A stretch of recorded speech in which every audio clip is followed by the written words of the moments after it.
The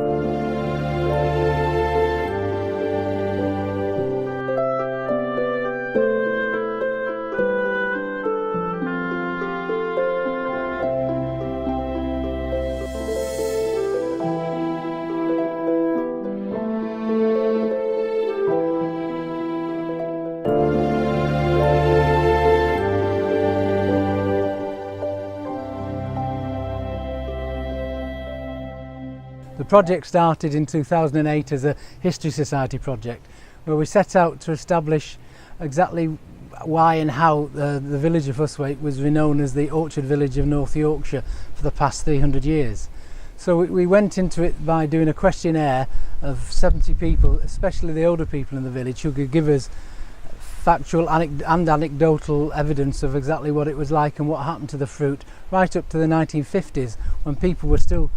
coming, delivering and sending on the train fruit to various markets around the place.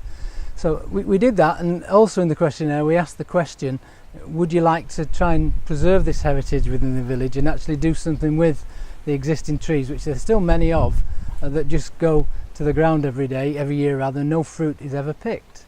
The answer from that was yes, so we then set off to raise funds to actually plant as many trees as possible, and also look for grants to actually start a production unit which would make use of the fruit and eventually create profit, which we intend to reinvest into the village, into a variety of projects such as the youth club and equipping the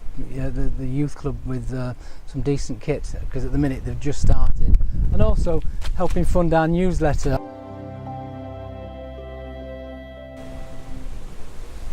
Here at the school we've planted 2 orchards, a traditional orchard of pear, plum and apple, and also a vintage orchard of all the apples that originate from Yorkshire, which is some 18-19 varieties.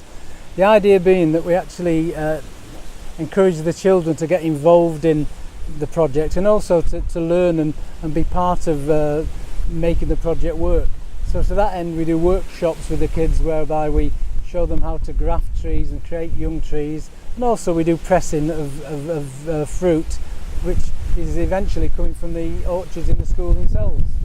So all in all it becomes part of their curriculum every year that we engage and do work, and they actually help us do a bit of pruning and eventually picking the fruit. This is the production unit where we've had the health department, the customs and excise and all the other licensing authorities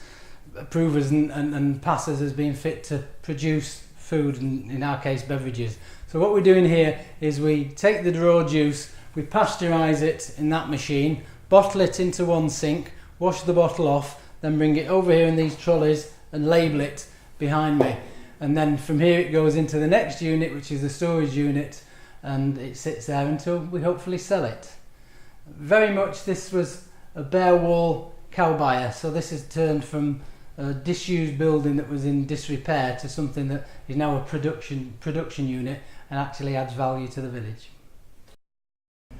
We're now in August, where we're all ready to go for this year's pressing season. We've got some apples in, the pears are on the way, they're being picked over the weekend, and we start pressing fruit on Monday morning. So this is really our first full year's production as an organisation that hopefully will produce the finest fruit juice and cider in North Yorkshire. The real end product though will be profit that we will make from this venture, which will be reinvested into our village to make our village self-sufficient for all the things that historically used to go begging for money for, to get grants for this, grants for that. We will be self-sufficient hopefully in all of those nice to haves, and things like youth clubs and what have you will be funded properly rather than going begging to central or local government.